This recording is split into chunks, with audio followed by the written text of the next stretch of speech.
ഇന്ന് നമ്മുടെ ചെടികൾക്കും പച്ചക്കറികൾക്കും എല്ലാം ഒരു ജൈവ വളം കൊടുക്കാവേ. വേറൊന്നുമല്ല, നമ്മുടെ ചാണകമാണ്. ഇവിടെ അടുത്തൊരു വീട്ടിൽ ഞാൻ കുറച്ച് ചാണകം ചോദിച്ചിട്ടുണ്ടായിരുന്നു.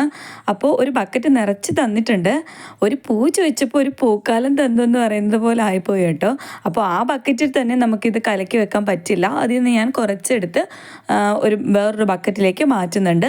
ഇനി അതിലേക്ക് നമുക്ക് നന്നായിട്ട് വെള്ളം ചേർത്ത് ഒരു ദിവസം പുളിപ്പിക്കാൻ വെക്കാവേ. നെക്സ്റ്റ് ഡേ ആണ് ഞാൻ എന്നിട്ട് ഇത് ഒഴിച്ചു കൊടുക്കുന്നത്. നന്നായിട്ട് മിക്സ് ചെയ്ത് നമുക്ക് അടച്ച് മാറ്റി വെക്കാം.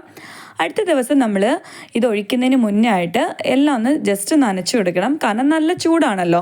എനിക്ക് രാവിലെയും വെള്ളം ഒഴിക്കാൻ ടൈം കിട്ടാറില്ല. അതുകൊണ്ട് ഈവനിങ് ആകുമ്പോൾ വെയിലൊക്കെ കൊണ്ടവർ എല്ലാം ക്ഷീണിച്ച് നിൽക്കുമായിരിക്കും. അപ്പോൾ ആ ക്ഷീണമൊക്കെ ഒന്ന് മാറ്റാനായിട്ട് കുറച്ച് വെള്ളം ഒഴിച്ചു കൊടുക്കണം. ചെടികൾക്കും പച്ചക്കറികൾക്കും ഞാൻ കുറേശ്ശെ വെള്ളം ഒഴിക്കുന്നുണ്ട്. കയ്യിൽ ഞാനൊരു കവറൊക്കെ കെട്ടിയിട്ടുണ്ട് കേട്ടോ. ഇനി ചാണകം നമുക്ക് എടുക്കാനുള്ളതാണല്ലോ. അപ്പോൾ ഒരു സേഫ്റ്റിക്ക് വേണ്ടിയിട്ട് ഒരു കവറ് കെട്ടിയിട്ടുണ്ട്. അതിനുശേഷം നമുക്ക് നമ്മൾ ഉണ്ടാക്കി വെച്ച ആ ചാണക സ്ലറി ഒരു 5 കപ്പ് എടുത്തിട്ട് അതിലേക്ക് ബാക്കി ബക്കറ്റ് നിറച്ച് വെള്ളവും ചേർക്കുന്നുണ്ട്. നന്നായിട്ട് ഡൈല്യൂട്ട് ചെയ്തിട്ടാണ് ഞാൻ ഒഴിച്ചു കൊടുക്കുന്നത്. പച്ചക്കറികൾക്ക് ഒഴിക്കാനായിട്ടാണ് 5 കപ്പ് എടുത്തിട്ടുള്ളത്. ഏകദേശം ഈ ഒരു കൺസിസ്റ്റൻസി മതിയേ. ഒത്തിരി അങ്ങ് തിക്കായി പോകരുത്. അപ്പോൾ അത് മണ്ണിലേക്ക് താഴ്ന്നിറങ്ങാനൊക്കെ പാടായിരിക്കും. പിന്നെ ചീഞ്ഞൊക്കെ പോകാനുള്ള ചാൻസ് ഉണ്ട്. അതുകൊണ്ട് ഒരുപാട് അങ്ങ് കട്ടിക്കല്ല ഞാൻ എടുക്കുന്നത്. എന്നിട്ട് നമുക്കതിൻ്റെ ചൂടൊന്ന് ഇളക്കിയിട്ട് ഒഴിച്ചു കൊടുക്കുകയാണെങ്കിൽ കൂടുതൽ നന്നായിരിക്കേ.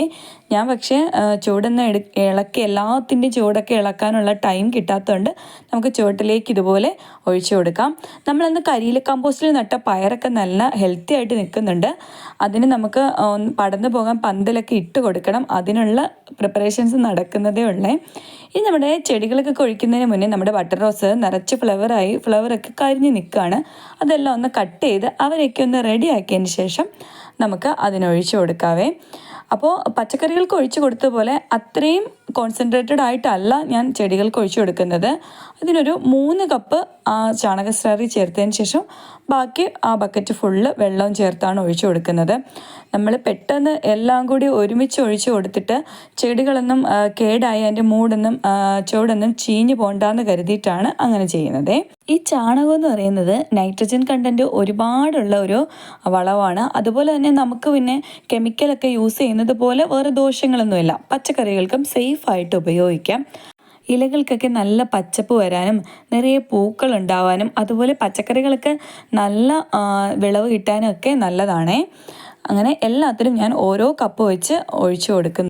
ഇനി നമ്മുടെ ചൈനീസ് ബോൾസത്തിനും കുറച്ച് ഒഴിച്ചു കൊടുക്കണേ. ചൈനീസ് ബോൾസത്തിന് കുറച്ചുകൂടി ഡൈല്യൂട്ട് ചെയ്തിട്ടാണ് ഞാൻ ഒഴിച്ചു കൊടുക്കുന്നത്. കാരണം ചൈനീസ് ബോൾസത്തിന് എന്ത് കൊടുത്താലും എനിക്കുള്ളിലൊരു ഭയമുണ്ട് എന്തെങ്കിലും പറ്റുമോ എന്നുള്ളത്. പക്ഷേ അതുകൊണ്ടാണ് നമ്മൾ ഇങ്ങനെ സെൻസിറ്റീവായിട്ടുള്ള പ്ലാന്റ്സിന് നല്ലതായിട്ട് ഡൈല്യൂട്ട് ചെയ്തിട്ട് ഒഴിച്ചു കൊടുക്കാം. ഞാനൊരു 2 കപ്പ് ചാണക സ്ലറി എടുത്തതിന് ശേഷം ബാക്കി ഒരു ബക്കറ്റ് ഫുള്ള് വെള്ളം എടുത്താണ് നല്ല ഡൈല്യൂട്ട് ചെയ്താണ് ചൈനീസ് ബോൾസത്തിനൊക്കെ ഒഴിച്ചു കൊടുത്തത്. ഇനി നമ്മുടെ ഗ്രൗണ്ട് ഓർക്കിഡ്സിനും ഇതുപോലെ ഓരോ കപ്പ് വെച്ച് ഒഴിച്ചു കൊടുക്കാം. അതുപോലെ ചൈനീസ് ബോൾസത്തിനൊക്കെ കൊടുക്കുമ്പോൾ 1 കപ്പ് ഫുള്ള് കൊടുക്കണമെന്നില്ല. 1 കപ്പ് എടുത്ത് 2 പ്ലാന്റ്സിനൊക്കെ കൊടുക്കാവേ. നിറയെ വെള്ളം ഒഴിച്ചു കൊടുത്ത് വെള്ളം കെട്ടി നിന്നാൽ അതിൻ്റെ റൂട്ടൊക്കെ ചീഞ്ഞു പോകാനുള്ള ചാൻസ് ഉണ്ട്. അപ്പോൾ അത് മാത്രം ഒന്ന് ശ്രദ്ധിച്ചാൽ മതി. കൊടുക്കുമ്പോൾ എല്ലാ പ്ലാന്റ്സിനും കൊടുക്കണമല്ലോ അല്ലേ. ആരെയും നമുക്ക് വിഷമിപ്പിക്കാൻ പാടില്ലല്ലോ. അതുകൊണ്ട് ഒരാളെ പോലും ഞാൻ ഒഴിവാക്കിയിട്ടില്ല. എല്ലാവർക്കും ഞാൻ ഒഴിച്ചു കൊടുക്കുന്നുണ്ട്. തറയിൽ നിൽക്കുന്ന പ്ലാന്റ്സിനും നമ്മുടെ റോഡ് സൈഡിൽ നട്ടിരുന്ന പ്ലാന്റ്സിനും ഒക്കെ ഒഴിച്ചു കൊടുത്തിട്ടുണ്ട്. അതുപോലെ നമ്മൾ പുറകു വശത്ത് നട്ടിട്ടുള്ള പച്ചക്കറികൾക്കും എല്ലാത്തിനും ഒരുപോലെ ഒഴിച്ചു കൊടുത്തിട്ടുണ്ട്. ഇനി നമുക്ക് ഇതെല്ലാം ഗ്രൗണ്ടിൽ തറയിൽ നട്ടേക്കുന്നതിനെല്ലാം ഒഴിച്ചു കൊടുത്തതിന് ശേഷം വേണം ഹാങ് ചെയ്തിട്ടേക്കുന്ന പ്ലാന്റ്സിനൊക്കെ ഒഴിച്ചു കൊടുക്കാനേ.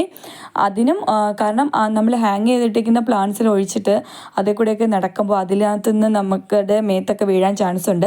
അതുകൊണ്ടാണ് അത് ലാസ്റ്റിലേക്ക് മാറ്റിയത്. ഇനി നമ്മുടെ ഈ ഗ്രൗണ്ടിൽ നിൽക്കുന്നതിനെല്ലാം ഒഴിച്ച് ഏകദേശം കഴിഞ്ഞിട്ടുണ്ട്. എന്നിട്ട് നമുക്ക് നമ്മുടെ ഹാങ് ചെയ്തിരിക്കുന്ന പ്ലാന്റ്സിനും ഒഴിച്ചു കൊടുക്കാം.